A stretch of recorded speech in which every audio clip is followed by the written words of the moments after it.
Hello to all the comic fans, Marvel geeks, and all the nerds in between. Welcome to another episode of Vigilante Vibes, where I give you all the Marvel talk with the Marvel discussions and everything about Marvel and all the other fandoms, but without the toxicity that's become such a big part of each and every fandom. I'm your host, Megan Nicole, and today I have a very special guest. You may have seen him on Marvel Studios' Agatha all along as the Doctor, or you may have seen some of his work in the video game world. Please welcome Scott Butler. Hello. Hi there. Hi, thank you for coming on. I'm so excited you're here. Thank you so much for having me. Really Of, appreciate it. of course. So why don't you tell our listeners a little bit about you? So my name is Scott Butler. I'm originally from London, England. I lived there most of my life and then moved out to the States in 2002. I wasn't an actor then. I was just doing video games. And I found an interest in acting because in 2008, with all the recession, I was laid off from my job at Sony PlayStation. And at the time, things were, very quiet work-wise. So I was like, well, is there anything I want to do while I'm looking for work? So I decided to try an acting class, which was a crazy thing. And I nearly didn't do it too, because I went to the class and put my hand on the door handle for my very first step into that world. And then I thought, what am I doing? This is crazy. Why am I trying to be an actor in my 30s at the time? So I went back down the hallway, got in the car and drove off for almost a mile. And then I pulled over and I looked in the rearview mirror and I says, no, you're the type that checks everything out. Go back. So I wouldn't have met you. I wouldn't have done the Marvel thing. So it's crazy. That is crazy. I love that. So you just kind of did it on a whim. That's really cool. A lot of people are like live their whole lives saying, I'm going to be an actor someday. But you were like, I'm just going to take an acting class. Did something huge happen in the acting class that made you want to keep pursuing an acting career? Yeah, it was. There were some things happen because basically my whole feeling, without trying to put too much pressure on myself when I first went into the class, was I thought if I'm no good at it, it's okay, because part of the reason why I thought of doing it is sort of like a sort of second win of it is that I have to do presentations in my job and I have to get up in front of people. And, even though you feel very confident about what it is you're presenting and you understand it well and all that kind of thing, the problem is that sometimes when you're seeing a sea of faces looking at you, you kind of get that feeling of like, okay, all right, let me just do this thing. And it gets quite awkward. And when I was a lot younger, I was quite a shy person. So I always would find that a little bit nerve-wracking. And I thought, doing an acting class, even if I'm terrible at acting, at least get me sort of used to being up in front of people, trying exercises, doing things, and maybe I'll at least get that from it. Oh, okay. So you kind of went in thinking that it could help you with multiple things in life, and then you just caught the acting bug.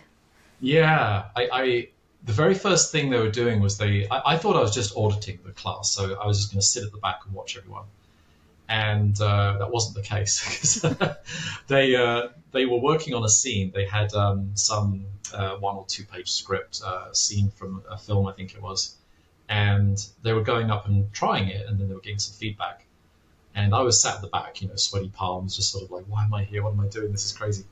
And then the teacher yells up at me and says, Scott, do you want to give it a try? And I was like, oh, no, I don't think I'm ready for that. And then everyone was like, come on, give it a try, it'll be fun. And I sort of felt a little pressured, but I thought, you know what, let's do it. They know I'm new, it's okay. You're here to learn. It's not like you're here to do an amazing, impressive performance. You're here to learn and to kind of, understand how to do this stuff. So I did get up and did it. And they were. It was a on camera class, so you got to see it afterwards on a VHS tape. This is 2009. It wasn't that far back, but they used VHS tapes, and I saw myself on it, and there was like a bead of sweat rolling down the brow. The paper was shaking, and I was super nervous. It was funny. Oh my gosh! And then you had to watch it after. I could not do it. Yeah, I would leave. There's no way. yeah. It was an experience, but I kind of enjoyed it, and I thought there is something here that's interesting. I've never really had to speak anyone else's words before. Even the presentations I did, I would sort of do it verbally myself. It wasn't pre-written or anything, or someone else wrote it. So there's something interesting about trying in that sort of very early moment to be someone else for a minute or two. And my thing always, ever since I was a little kid, was escapism. I'd always like be into sci-fi and fantasy and horror and all these sort of great fictional, movies, TV shows, books, everything. And it was a sort of little weird moment where I was someone else for a minute, and then I found after a couple of classes, the sort of nerves would die down a little bit, and I'd start to have fun with it, and it just kind of grew from there. Oh, that's nice. I like that. So, when you did start off this acting career, did you have a certain kind of role in mind, or was there a dream role you really wanted to pursue? Not really. No, I had no ideas or sort of preconceptions about what kind of things I'd like to do. All I knew is that my personal interest as somebody um, who watches a lot of movie and TV is that I really do enjoy fictional stuff. So I think this sort of seed was planted, even though I didn't recognize the seed back when I was very young. Was Star Wars. I was the right age for when that came about, and grew up with that. I had all the toys. Well, actually, apparently I still do have the toys. They're back in my mum's attic. I haven't seen them in like 35, 40 years. But and I still love Star Wars. I'm a big fan. I have a few helmets upstairs, like stormtroopers and things like that. I'm a big nerd. That's why I work in video games. I love it. Yeah, so I love all that stuff. And then I wasn't, into comics or Marvel that much. I had some Spider-Man comics as a little kid, just because they had some other stories in them that I liked. But as Marvel came around, especially Iron Man, I think that was actually around the year I started acting. I think it was around 2009, I think. I think it was 2008, I want to say. 2008. Oh, okay. Yeah. Yeah, believe 2008. So maybe watching that in the cinema maybe sparked something. It was interesting because it was a great film, very epic, great story, great effects, and I just really thoroughly enjoyed it. It was a fascinating story, and because I wasn't, a big sort of Marvel comic fan, I sort of found everything interesting and new about it. It was kind of new territory for me. And I think there's so many levels. I mean, that movie can give you that motivation to want to strive to do something like pursuing acting. Because, I mean, the movie works on so many levels. You have Robert Downey Jr., who really didn't have much of a career before Iron Man because of all the things that's happened.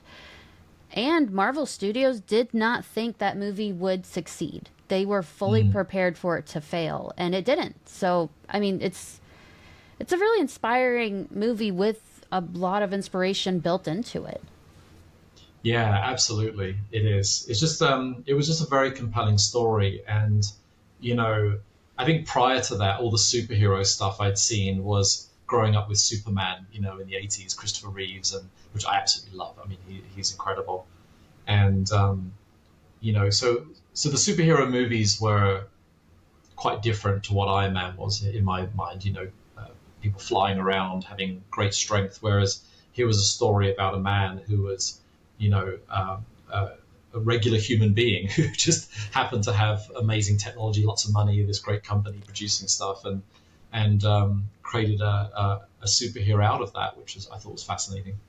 I think before I started acting class, when I would go and watch movies with my coworkers and my friends, it sounds a little strange, but sometimes when the movie really connected with me and I would be really engrossed in it, I'd find myself, sat there in the dark in the cinema, almost sort of like facially acting out the emotions of the character.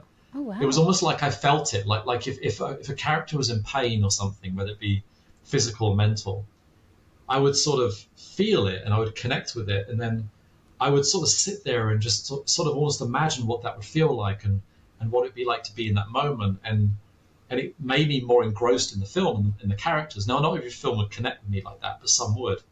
And I always thought it was a bit strange because I would look to the side of me to my friends, and they were not doing that whatsoever. They were just sat there staring at the screen eating popcorn, So I've always sort of been, fascinated with storytelling, and having worked in games since the 80s, there's a lot of storytelling there. I mean, almost every game I've worked on has had a pretty interesting story attached to it too. That's really interesting. That certainly sounds like something. It sounds like something an actor would do. Just kind of put your shoes into any character that you connect to. I mean, because that's what you're doing when you act. You are taking on that persona and those emotions in that role. Yeah, absolutely. And as it sort of came to be with the classes that I was doing, I was realizing that I was sort of, to some small degree, already partly doing what they were teaching us. There was some of the stuff that I was feeling, and especially when I'd read books, and my imagination is very strong. I mean, to make video games, you have to have pretty strong imagination. And, I grew up on adventure books, which I have back in my bookshelf there. And, they only have so many pictures in them. Most of it's all text. And so you had to imagine this whole world and imagine all these things. And I just think because of my imagination's been so strong, and working in games too, where you're creating an entertainment art form and you're animating characters, you bring them to life, you're creating something with a story and building up a world for that game, that it sort of had little connections and stuff, and it sort of gave me a little leg up, even though this happened when I started acting. I had several people say, "You are starting way too late. Nothing's going to happen. This is a huge mistake." Because I was 36, almost 37 when I started. And it was, I'm a bit stubborn. When I hear a no, I hear a yes. I'm like, I'll show you, So it's been a kind of a wild ride these past 15 years doing that. Well, I feel like that's the attitude you should have. You should prove them wrong. It's so gatekeepy to tell someone that you can't start this job because you're too old. And it's like, you're perfectly capable most ages to do that. I mean, they have babies acting. They have very, very old people acting. You can't just tell someone they're old. It won't amount to something. And look at you, like, we're talking now because you were in a Marvel Studios project. That's huge. Yeah, it's been a fascinating ride, from starting out on student films, short films, little indie films, a whole bunch of them unpaid, or almost no paid, and then still keep going and still enjoying it. And then, there were times where I felt like, I don't know if I should keep doing this. There are times where you sort of go through some, difficult patches, but I never quite did, I never quite quit. I never quite sort of succumbed to that. And there was always something that brought me back in, whether it be, networking with somebody or a friend doing a project and collaborating, or, me, even years later, I started kind of writing little scenes and writing stuff and then producing those scenes with friends. And, I kept going. And I think for a while too, I sort of got a little bit off track, excuse me, a little bit off track, where I was sort of doing stuff that I didn't really quite connect with. And I felt like the reason why I started acting was because of the big, fascinating storytelling and these amazing worlds and characters that could be brought to life. And I was, I grew up on Star Wars, Back to the Future, Indiana Jones, and all these. I'm very much an 80s kid, by the way. So, all this great stuff. And then I sort of had a little bit of a difficult experience at one point, and I thought, you know what, I think I need to refocus. I was sort of going after, not necessarily, it's not about money or fame, but it was definitely about being in something bigger than myself, and being in something that, you felt extremely proud of and that you could really bring yourself to, and even being like in the show, a small part of it, but hopefully an interesting one. It's been fascinating, and to see. I'll be honest with you. When Agatha came out, and I waited a year and a half to see if I was actually going to be in the show. We shot it. I auditioned for it in November 2022, and we shot it in February 2023. And it was the D23 trailer, which was the official trailer after the teaser that came out. I made the mistake of watching it right before bed, and I was already late for bed. It was like almost midnight, and I popped the laptop open and I was watching it, and I'd loved the teaser. The teaser looked great. And I started watching the official trailer, and I was like, oh yeah, this looks fantastic. But I still had no, you don't get told. There's no word of like, you're in it or you're not in it. You have to wait till the show comes out. Oh my gosh. And then I saw myself in the trailer, and I just freaked out. I was like, oh my god, hold on, rewind. And I went down a rabbit hole. That trailer had only been out for like an hour or two, and it had 1 million views already. And there were already about 40 or 50 reaction videos on YouTube. And I ended up watching all of them. I went to bed at like 3 a.m. But it was just so wonderful, because it was like, wow, that's what it, because I didn't really get to see it on the monitors or anything, how it was looking in the camera. You sort of do your work in front of the camera, and, and sort of, try not to get under their feet too much. But then seeing it was like, oh, wow, this looks great. And there's always that hope when you work on something, like, is it going to look good? Am I going to look good in this? The thing that I was intentionally trying to do, does that come across, And when I watched it, I was like, yeah, I'm really happy. This is going to be interesting. And then the amount of, I've never been in a Marvel project before. I've never been anything quite that big. The next biggest thing I did was a show called Lodge 49 on AMC. And for something like Marvel, with such the fandom that it has, the incredible vast reach that it has, it's incredible. The past 3 months or so, 4 months, have been absolutely wild. Oh, I'm sure. You made a comment that if we found your character interesting. I will tell you, if you go back through my podcast episodes, your character had me in a chokehold, because I didn't know what to make of you. And I was like, when are we going to see him again? I want to know what he has to do with this character. I want to know why he's there. Why is he so mad? Why is she so afraid of him? I was like, was it like an abusive husband? Was it someone from her past? And I talked about that every single episode until the end. And I was like, I remember recording that last episode, and at the end of the episode, I said, and we didn't even get to see the doctor. What happened? Your character you lived rent-free in my mind. And I wanted so much to know, like, every little piece of what was going on. Well, thank you very much. That really, really does mean a lot. I mean, it really does. I'm not paying lip service. It really does. It's when I've worked on things in the past, sometimes you're super proud of them. You're super excited. You love what you created, and then really nobody gets to see it. It's sort of either not put out, or it's sort of lost in the ether. But to have it go out there and to be well received as a show, because there were rumblings of who's asked for an Agatha show, and what is this exactly, and all this kind of stuff that was going on. And from working on the show myself and seeing the passion behind it, from Jack Schaefer, who I met Catherine Hahn too, and obviously Sasha in the scene, and to the incredible sets. I'm an 80s kid, going into a practical set like that. I didn't see the forest. I never, even knew existed, because all I know from shooting it is the little tiny scene that I have. And that's it, because obviously it's all very, tight-lipped at that point. So, but even just the set that I was working on, the house, you walk into the stage, the sound stage itself, and then you've got all the people there, you've got all the monitors, and you go into the actual set, which all, behind it is all wooden boards and struts and things. And you go up a ramp, and then all of a sudden you're transformed into this beautiful, beautiful beach house. Yeah. And I remember it just taking my breath away. I was looking around like, wow, this is incredible. Every single little detail was meticulous, And there was stuff in that house that wasn't even in the show, Yeah.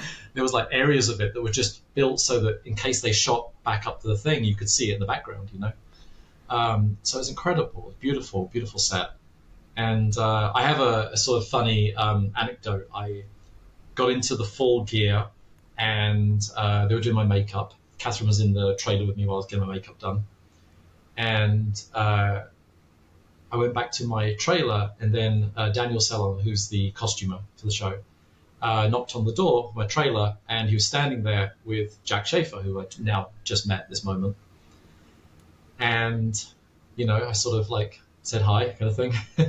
But I'm standing on these, in the trailer, so I'm like several steps up. I'm about 3 feet higher than them. I'm not a super tall guy. I'm 5'10", but it sort of made me sort of loom over them.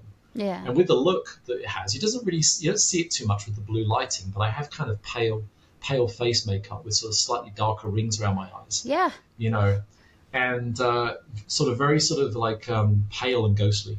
And I'm standing there, and they'd originally given me glasses.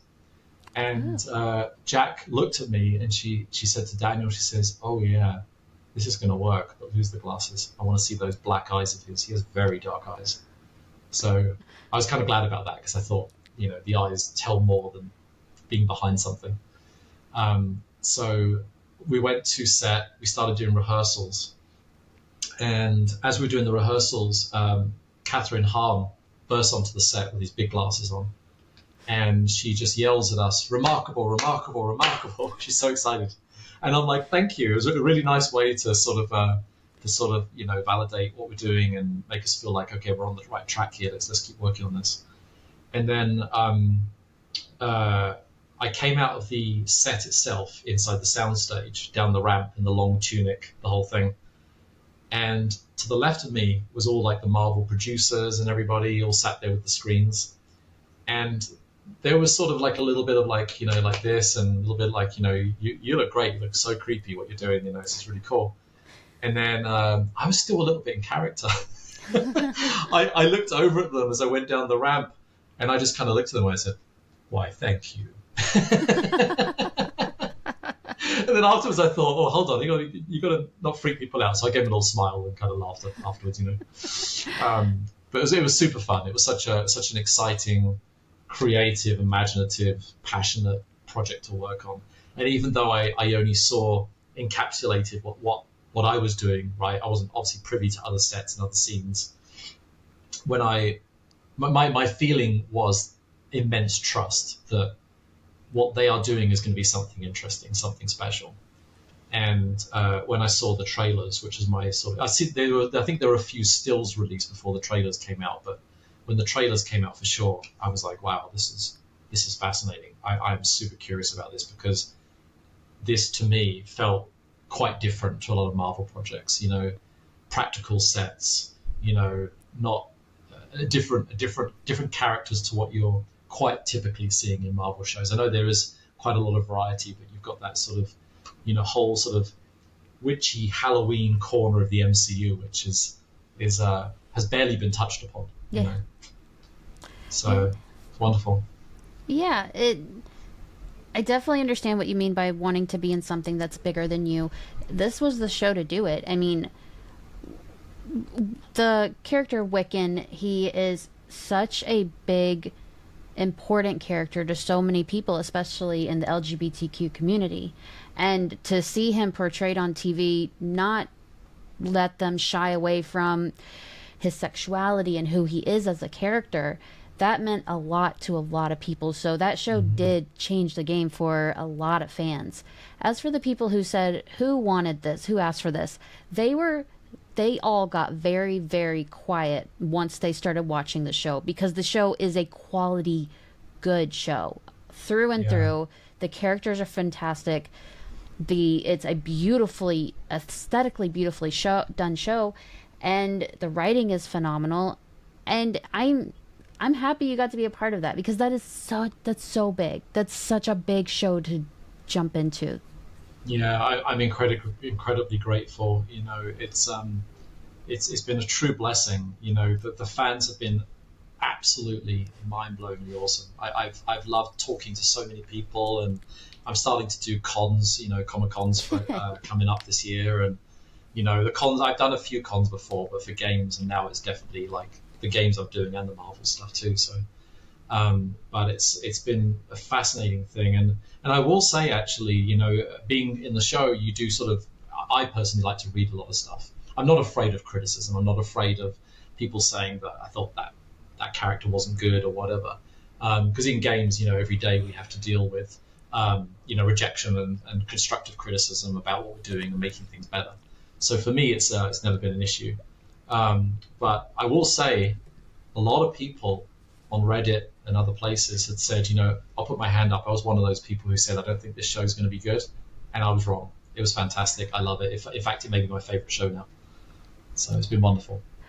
I will admit, when they said that Agatha was getting a show, I was like, I mean, I don't think it's going to do bad because she was so electric in WandaVision. So I was Yes, like, I thought it would do yes. good, but I still was kind of like, but why? And then I saw Aubrey Plaza she got hired for the show, and then there were the rumors that Wiccan would be in the show, and I was like, oh, this is gonna be super weird, and I am really excited. And that's Yeah, exactly what it was. It was super weird and great. yeah. No, it was fantastic. It was. I was trying to describe it to some people when the show was started coming out, because there was obviously some of my friends hadn't seen it yet, and it's sort of like dumb it down a little bit to sort of make it simple to explain. I just said, it's a really fun, kooky, spooky, Halloweeny, witchy show, and it goes a little darker than some Marvel stuff. Yeah. It did, like, my scene and the Salem Seven. It definitely goes. It sort of leans into the horror a little bit. It's quite interesting. When I did the audition for it, it was a self tape from home upstairs, and I sent it off. And you have that sort of next day thing where you think about or you look at something you created, and I thought, ooh, did I go a little too much, a little too spooky with it? Because I was really having fun with it. Yeah. I thought, oh, it's Disney. I don't know, this might be too much. And you sort of worry about it a little bit. But I thought, I did my work. They can always ask me if they're interested. They can always ask me to tame it down a bit. And then there was a sort of waiting process, and then there was, you know, we have you pinned, which means we're making the final selections of a few people. And then it was quiet after that. Then I heard, the show was starting to film, and then I thought, well, maybe it didn't happen. And then it did happen. I got the notice come through asking for my clothing sizes and information. And then when I went out to Atlanta to shoot it in early 2023, the way you're taught as an actor is do what you did in the audition, unless they tell you otherwise. Don't change anything. Just do exactly what you did in the audition. It might have to be tweaked a tiny bit because the location or the setup is a little different to what you expected when you were doing the audition, but that's just sort of like technical, physical stuff. So I did what I set out to do, and there was like no direction on it other than just stand a little bit to the left and just kind of like just be here and just kind of get your eye line a little bit different. It was amazing. When I did the second part of the scene, the actual drowning part of the scene, Yeah. the DP was below me, off to the side of the kitchen counter with the camera looking up at me to get that shot with me sort of like doing this. Yeah. And I'm sort of like talking to him as we're setting it up, and he's like, okay, so don't look down at her head because that looks too far.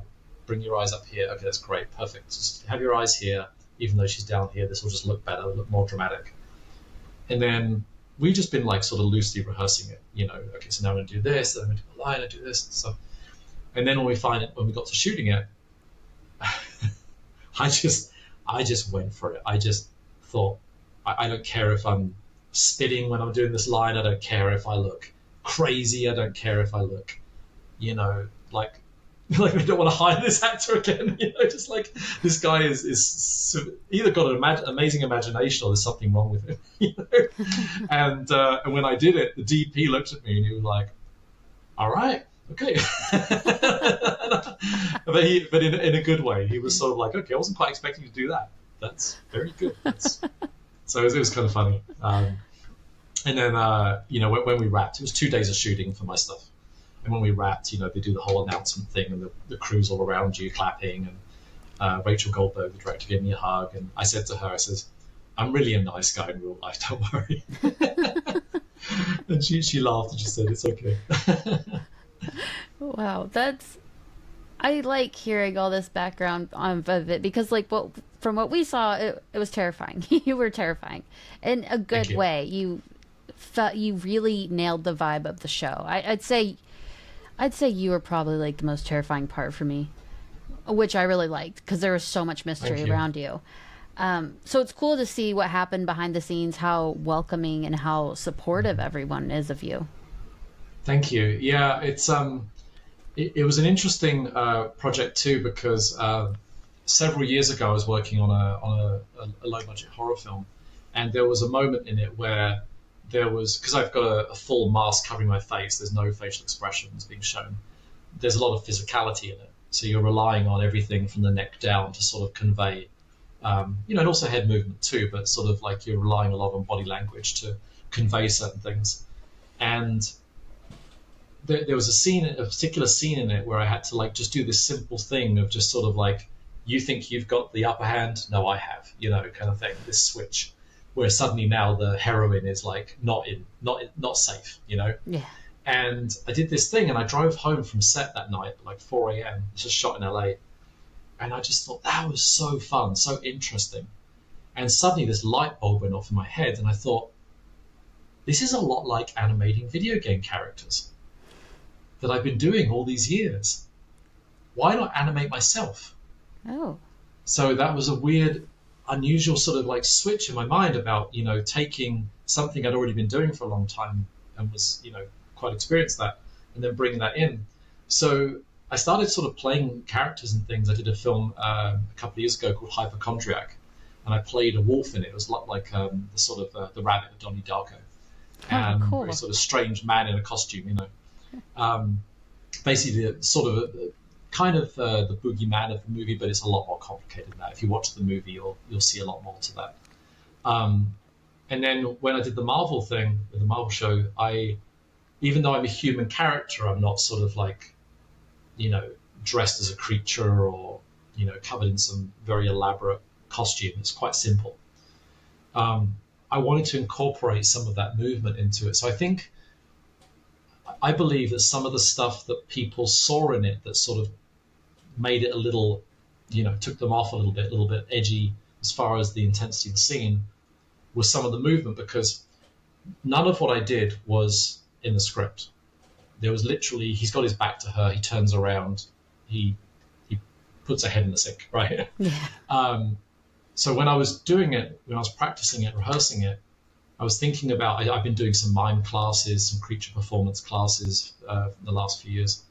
And I was thinking about, I like the idea of that when she comes in and she is surprised by me, but I have my back to her, which typically is an unsafe position because you want to be able to see somebody coming into the room with you.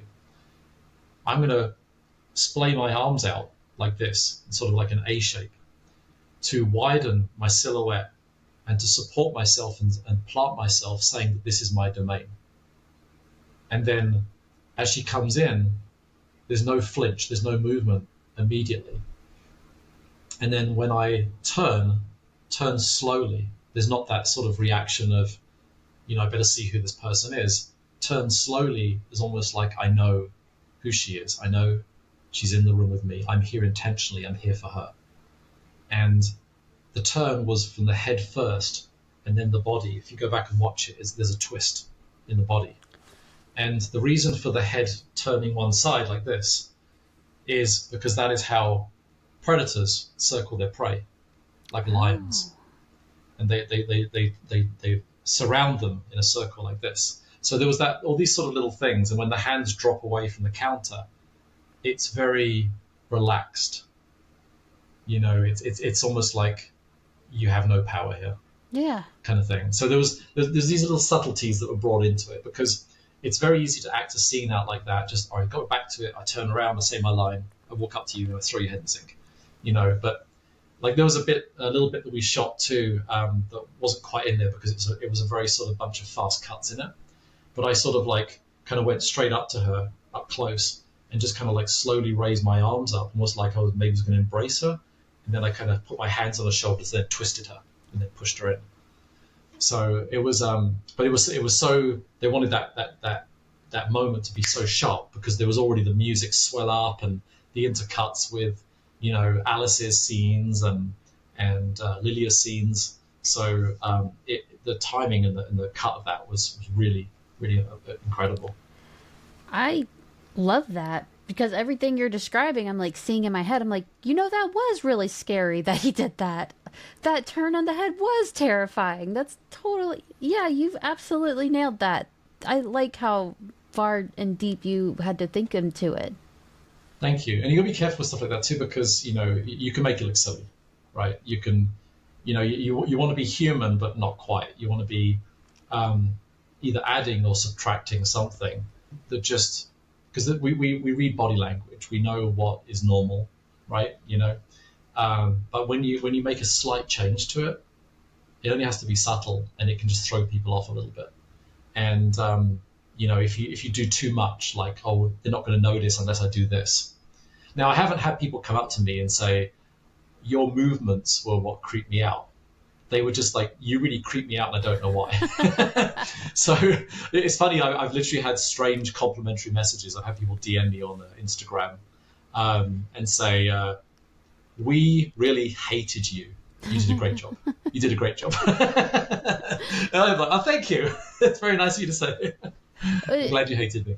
It's true, because I remember watching it, I'm like, why is he so scary to me? It's just, I think a man. He might be a ghost because you had the makeup on. I was like, and now that you say all these things, I'm like, God, Lee, all of that was intimidating. Even like what got me was the hands that slowly went down, like you said, relaxed. It was like, that was a power move. That was very intimidating. Yeah. There are a few things about, for want of a better word, villains, characters, because villains don't really fully describe the types of characters you're playing, because to call it villain, to kind of keep it simple, to play a villain role well, you have to play the villain that he absolutely believes in everything he's doing. He believes in it. He doesn't think of himself as evil. He believes in everything he's doing. It's just that his beliefs don't quite align with the majority, And when you play a character like that, it makes them way more compelling, way more interesting.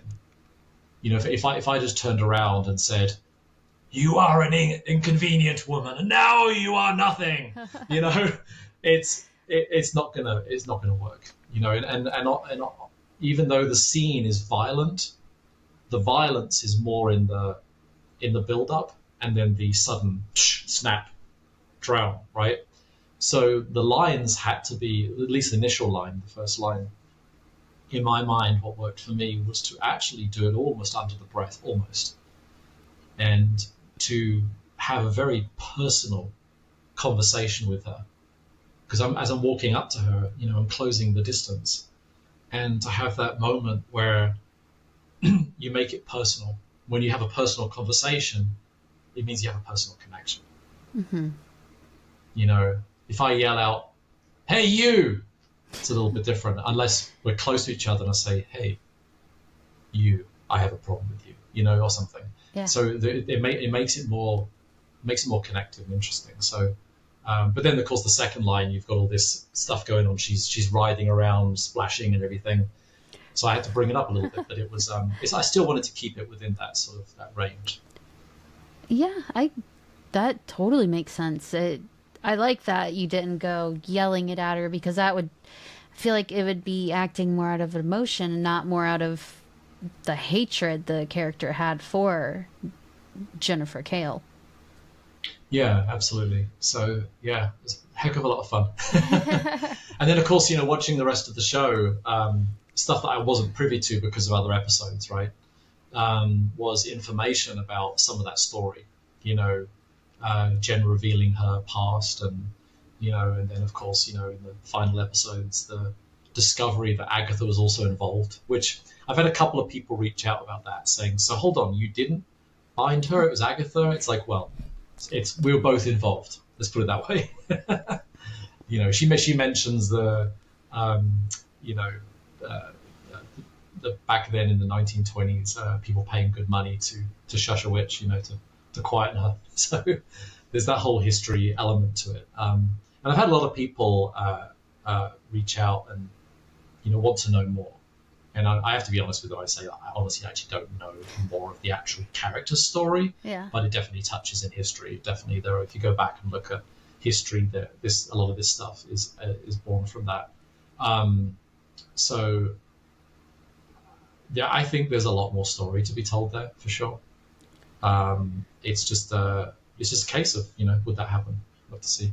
Yeah, she did just kind of just fly off at the end, leaving us all there like, where did you go? So I do have hope that Marvel brings Jennifer Kale back and we get so much more of her backstory because she's a strong character in the comics. I like She her. is. Yeah, I like her in the comics and I love the actress they got to play her and I'd love to see more of what the MCU decides is her backstory. Absolutely, I completely agree. Sashia was amazing. We got to spend a lot of time chatting, and we were just off the stage, and she was incredibly kind and very sweet and generous, and a very talented actress. You know, when I'm talking to her, having a nice conversation, and suddenly we're doing stuff together, you know, it's amazing seeing how much she brought into that and how much she kind of became the character in that scene. Because again, that's all I'm seeing from my time there. But then when I saw at the end of the show, Jennifer survives and she flies off.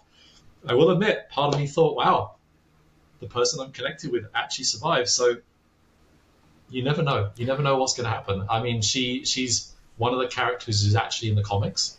You know, I believe her first comic appearance was in 1972, which is the year I was born. So,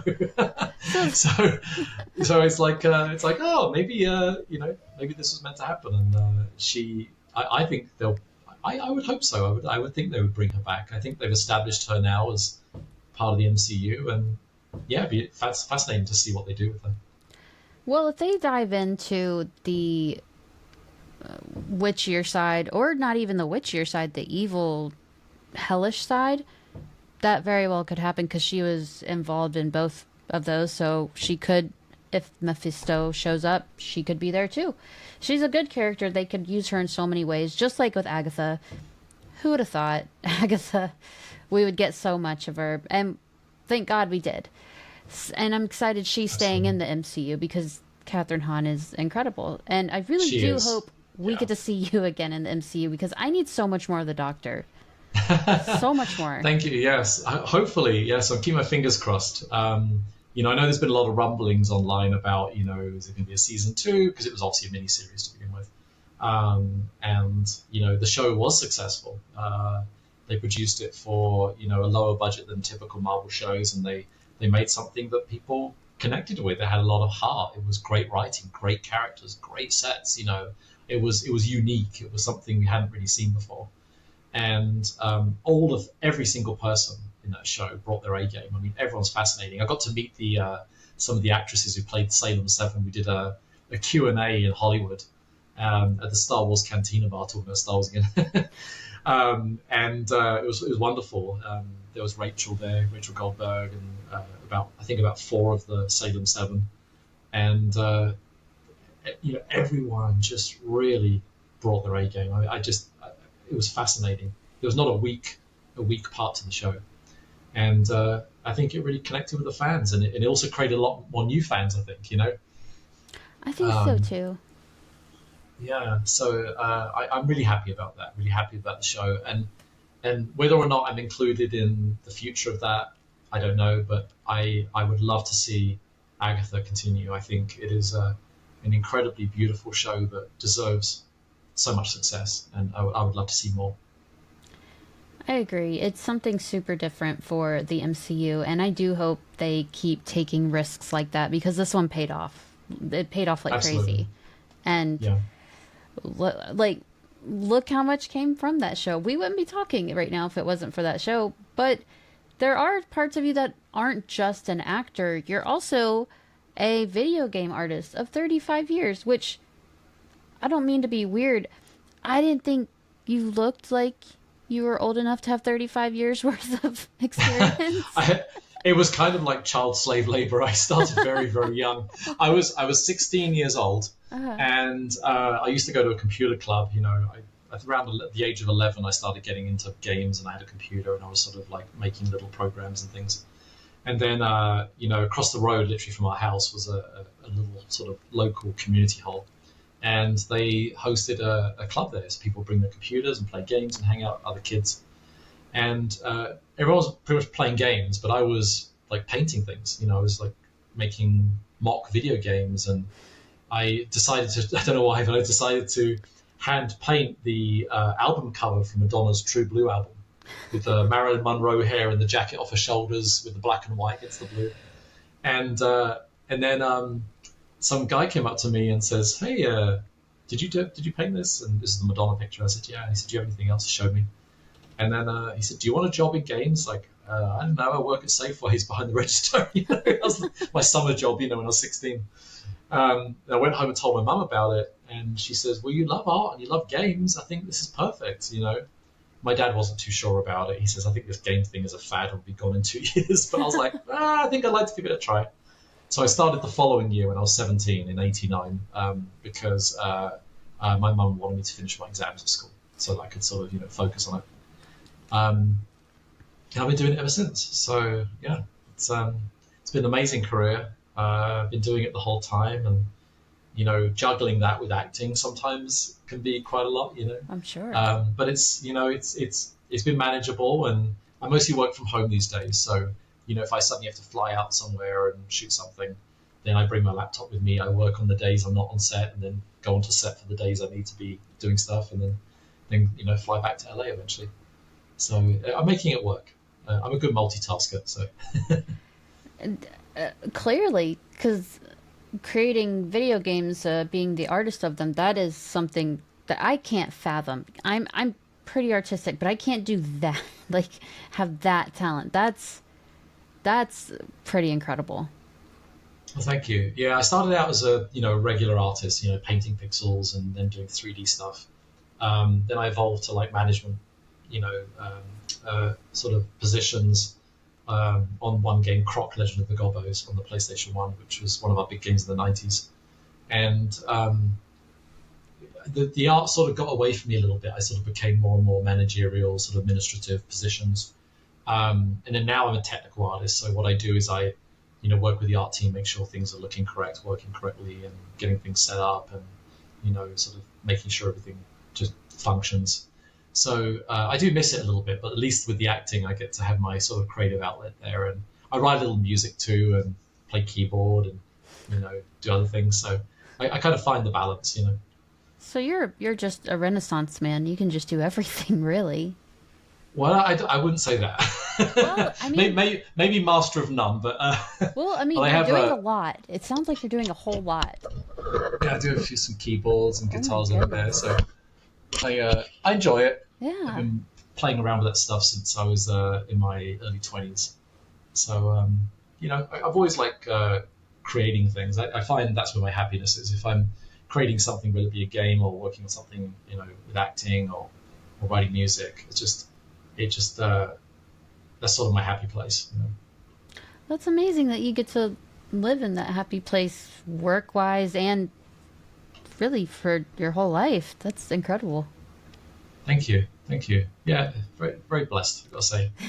I always say the video games job is one of the best desk jobs you can have. Whereas the acting takes me away from staring at screens and gets me to just sort of be like out there doing something more physically creative. So I quite enjoy that because I do play games, I do make games, so it's I do stare at computer screens quite a lot. So hence I'm wearing glasses. So it's nice to be able to sort of mix that up a little bit and do other things creatively. Well, that's amazing. Well, as we start to wrap up, do you have any projects coming out? Any video games we should keep an eye out for? Anything at all? Well, I'm currently working on Monopoly Go. That's the game I'm working on. Oh, that's a big Android one. Goodness. Android and iOS. Yeah, it's been doing very well. Yeah. I've been on that for the past year, and that's a whole job in itself, is keeping that going, because obviously, it's a big game. It's been doing well. So, as far as acting, I'd be honest with you, I was doing stuff sort of last year a little bit, but with the strikes that we had, and then the negotiations of last year. And now we're in January of this year. There's a lot of talk about things picking up this year. Now we've come out of all that union, contract negotiations that were very much needed. So I'm hopeful that this year we'll see more stuff happen. But I have been auditioning a lot. I have a couple of projects with some friends that we're going to be doing, and I'm very much looking forward to going to the cons. I'm really excited to get out there and get more involved in that, because up until I think about a year and a half ago, I'd rarely ever been to a con, and just sort of things like E3 and like the big video game sort of exhibitions and things. So I'm really looking forward to getting more involved in that, and just sort of enjoying the small part of this, big sort of fandom of Marvel, and hopefully someday Star Wars. That's my number one bucket list item. So I would love to act in something, a movie or TV series on Star Wars. That is my number one thing. So hopefully, fingers crossed. Well, they're both owned by Disney. It's not really that crazy to think they double dip from each other all the time. Yeah, that does happen. I did audition for an Imperial officer for something, but it was for the parks, and it was so much fun. It was so much fun. But I'm kind of wanting to reserve that for like a show or a movie, really. But I love that world so much too that I think I could do something quite interesting. Yeah, love to see. Watch the space. Well, I really hope that does happen because I think you'd do really well. But Thank you. since we're at the end of the episode, can you tell our listeners where they can find you? Yeah, I'm on almost all platforms now. I've been sort of slowly like going, all right, I'll start using that platform and start adding to it. And I will admit, actually, it being sort of a social media thing and then like now connecting with people more and more and more has actually become a beautiful blessing. So you can find me on pretty much any platform at Scott Butler Act. That's SCOTTBUTLERACT for Act. Great. Wherever you guys are watching or listening to this episode, just check the show notes right under the episode, and it will have the links to where you can find Scott and see all the incredible things he does. Scott, thank you so much for being here. This was so much fun. I learned so much from you, and I'm so grateful. Thank you so much. This was a lot of fun, and thank you for having me on your show. Of course. You're welcome back anytime. This was just fantastic. Thank you. Wherever you're listening to this episode, click that subscribe button so you don't miss any of these interviews or any of the future interviews. Thank you for listening to this episode of Vigilante Vibes. I hope you enjoyed it and have a marvelous night.